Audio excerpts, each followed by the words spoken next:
Is Crucible worth playing right now? I say yes. Now is a very good time to play Crucible. There are more and more players jumping in every day, and the more players there are participating, the better the feedback. And the better the feedback, the greater the change. Well,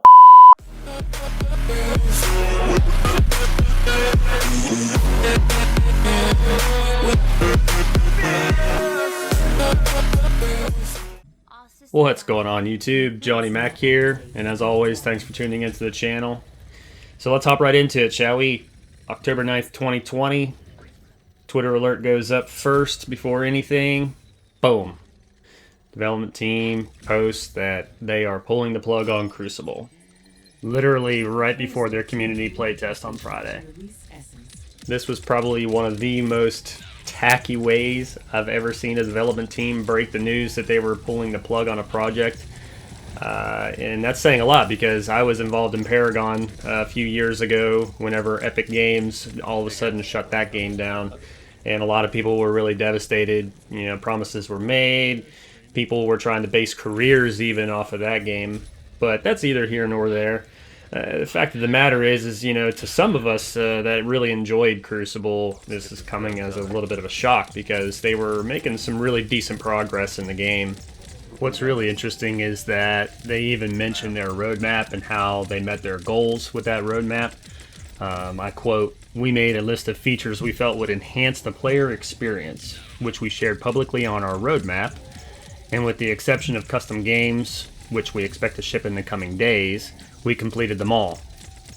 So that right there speaks volumes about exactly how this decision was made. This decision didn't come from the studio. It came from Big Papa Amazon. They go further on to say that they used the feedback and the data collected during the beta test to formulate the decision to pull the plug on Crucible. This is kind of commendable because if you start breaking down the announcement, you realize very quickly that this decision was most likely not from them, that it was in fact from Amazon Game Studios. So their verbiage here tries to draw some of the heat of the decision being made away from Amazon Game Studios. So this is where the post starts to get really interesting. They go on to say, "We very much appreciate the way that our fans have rallied around our efforts, and we've loved seeing your responses to the changes we've made over the last few months.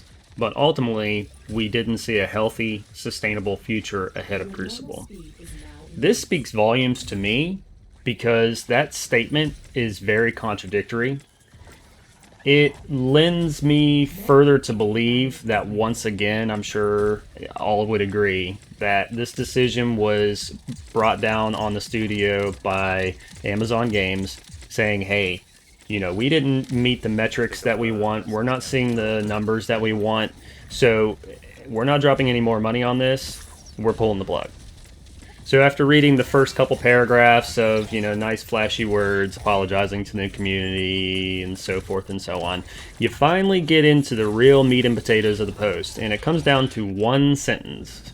And I quote, "We'll be transitioning our team to focus on New World and other upcoming projects from Amazon Games." And right there you have it, ladies and gentlemen.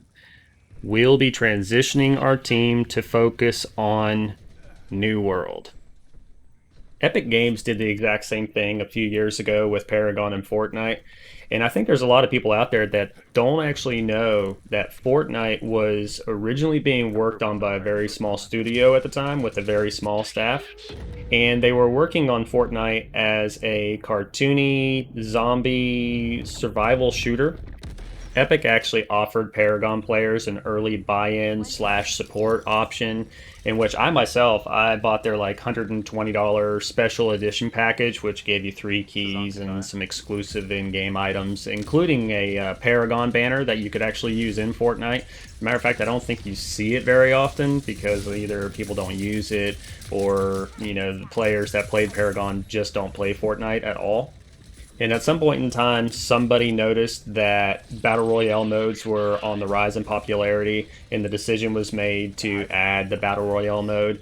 I'm sure that some of you remember the big dilemma and the whole big shenanigans going on with Epic Games and PUBG, where PUBG brought suit against Epic Games for, stealing their intellectual property. But anyway, that's neither here nor there. So what ended up happening is that shortly after they introduced the Battle Royale mode to Fortnite, it took off. And it was a matter of, shoot, I think it was days. They just all of a sudden put up an announcement and said they were shutting down Paragon, and I think it was literally a month later the servers were shut down as well. And Epic Games did the exact same thing. They took the whole development team except for a couple people and migrated them over to the Fortnite project. Now this is where you can start asking some interesting questions. Was the New World project the main reason for them canceling Crucible?